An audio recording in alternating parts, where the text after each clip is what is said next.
सबको प्रणाम। कहाँ पड़े छोड़ी हेलो छोड़ी और थैंक यू सो मच। पिछली बार ना कार्यकर्ता की गलती थी ना खेसारी की थी, वो सिचुएशन ऐसी थी कि हम नेपाल में आकर भी आप सबसे नहीं मिल पाए। मुझे भी दुख हुआ उस चीज का, लेकिन अगर मैं दोबारा इस जगह पे नहीं आता तो शायद मैं अपने आप को कभी माफी नहीं कर पाता।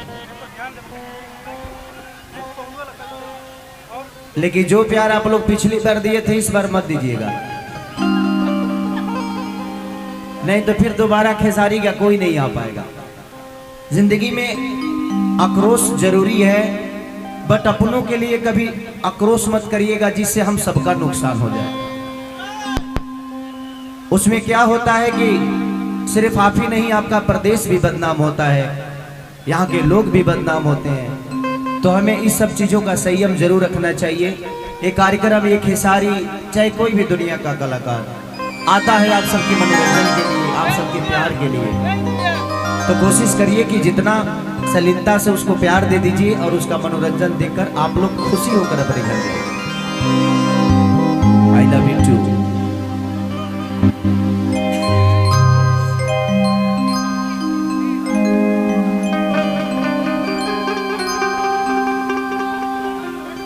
यहाँ सबके भोजपुरिया वाला ना,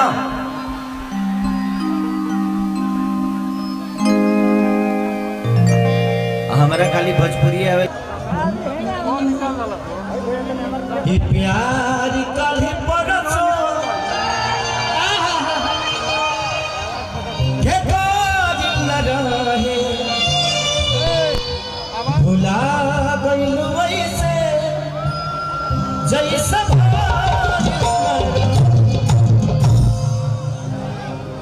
कि कहे बाबा अखिलेश दिनवा नहीं खेबू, हमारे नाम से चिन्हबू तू हो जाइबू मशहूर। दे दी जानी खेसारी जिंदा लाश हो जाई, तोहरा चलते दीवाना बदमाश। चलिए, हमारे जितने भी मंच पर बैठे हुए पूजनीय लोग हैं, बुजुर्ग हैं, सबको दिल से प्रणाम। क्या आप लोगों ने दोबारा फिर से हमारे सरवन जी की पूरी टीम, अजय भाई और सरवन भाई की पूरी टीम को दिल से थैंक यू कि आप लोगों ने फिर से दोबारा विश्वास, सुमित भाई, सबने बड़ा फिर से आप सबके बीच में खेसारी को बुलाने का काम किया। नहीं तो जो हादसा हुआ था पिछली बार, दुनिया का कोई आदमी फिर दोबारा हिम्मत नहीं करता, और उसमें सबसे ज्यादा नुकसान हमारा ही हुआ था। बट कोई नहीं, ये दो पैसे अगर मेरे पास हैं भी तो आप सबके दिए हुए पैसे हैं, और आप ही ने ले लिया तो मुझे ज्यादा दुख नहीं है उस चीज का। साउंड वाला हुआ था ना, और तो ये बताओ जी जब हमारे हुई तो तरह के छोड़ी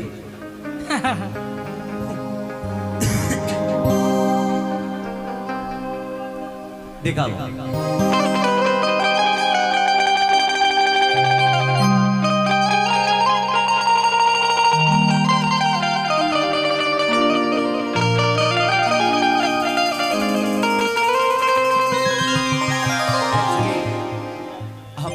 फीवर में बने लगातार 104 डिग्री बुखार में ही 2 दिन से हम ट्रैवलिंग भी करत नहीं, ठंडा मार देले बा, तबीयत बहुत खराब बा। लेकिन वो लोग के बीच महीना के बाद सब कुछ ठीक हो जाला।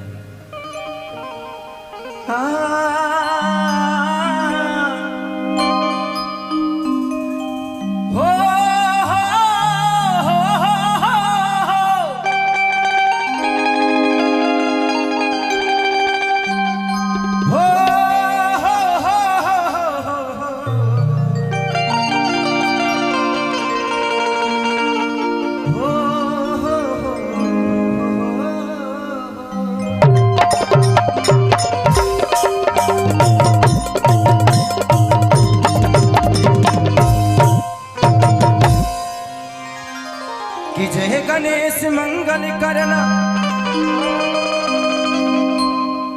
विघ्न हरो गणरा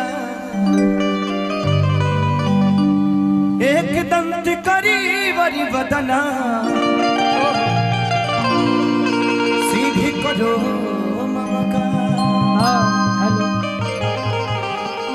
इनमें कितना लोग माई से प्यार कर रहा था? हाथ उठा बता।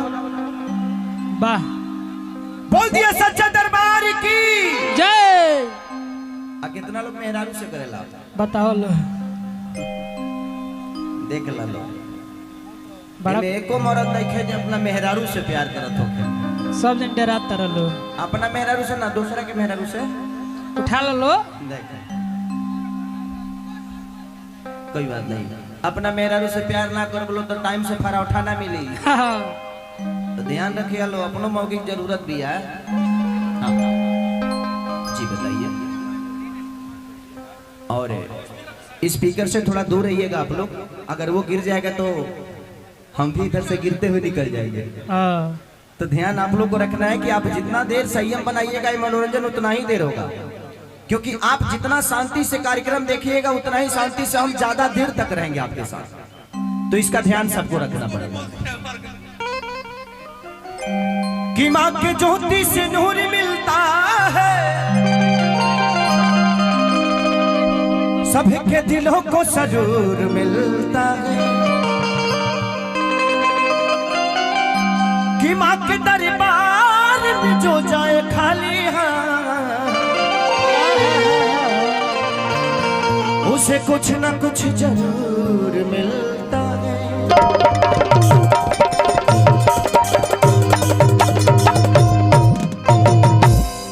मैं प्रशासन से रिक्वेस्ट करूंगा कि उधर कुछ लड़के हैं जो इधर से भी पत्थर उत्थर फेंक रहे हैं, उधर से भी, तो उनको थोड़ा सा मना किया जाए, नहीं तो दो लोग मिलके पूरे माहौल को खराब कर देंगे। तो दो चार प्रशासन वहां भेज दीजिए अजय भैया, ट्रेन टूट गई। दो चार प्रशासन उधर भेज दीजिए, क्योंकि गलती दो ही लोग करेंगे, भुगतना सबको पड़ेगा। माइक वहां से हटाओ, वहां से माइक हटाओ, नहीं तो ऑफ कर लो।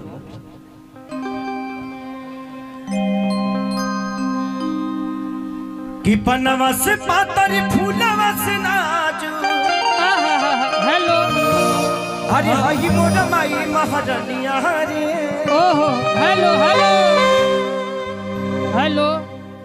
एगो भक्त माई के बखान करता और का हेलो हेलो। 1 2 1 2 3 4।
कि हरवा हंसुलिया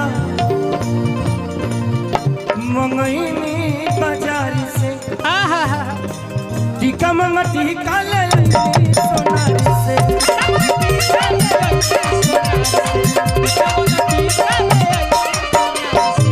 हरवा हंसुलिया मंगईनी बाजार से, टीका मंगा टीका ले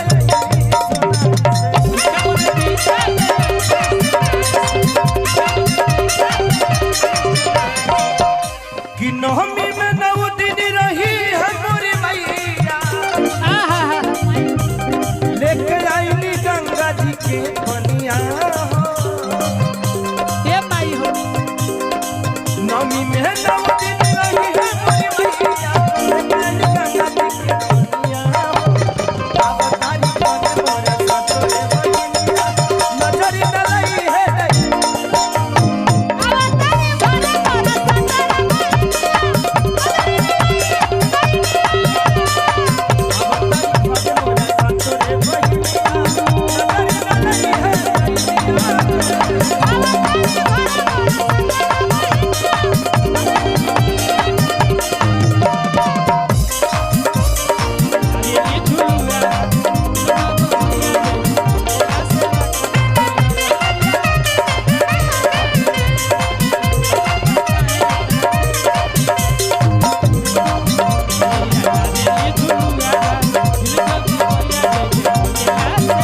लास्ट में भक्त कहता का कहता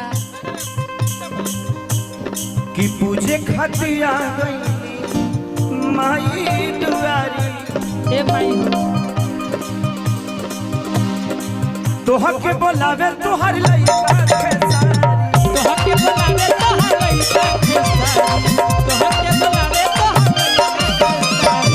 पूजे खातिर आई गई तोहरा दुआरी तोहर के बोलावे तोहर बेटा खेसारी तोहर के बुलावे तोहर बेटा खेसारी तोहर के बुलावे तोहर बेटा कि बहुआ के पूजब हम खियाए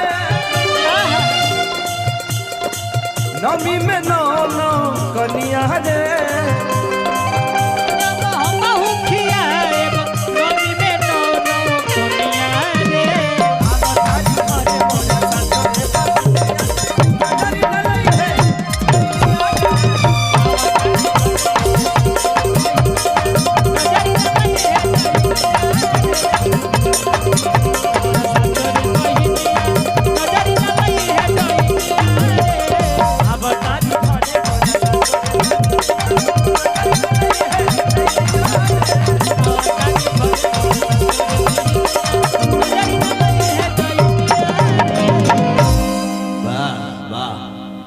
वाह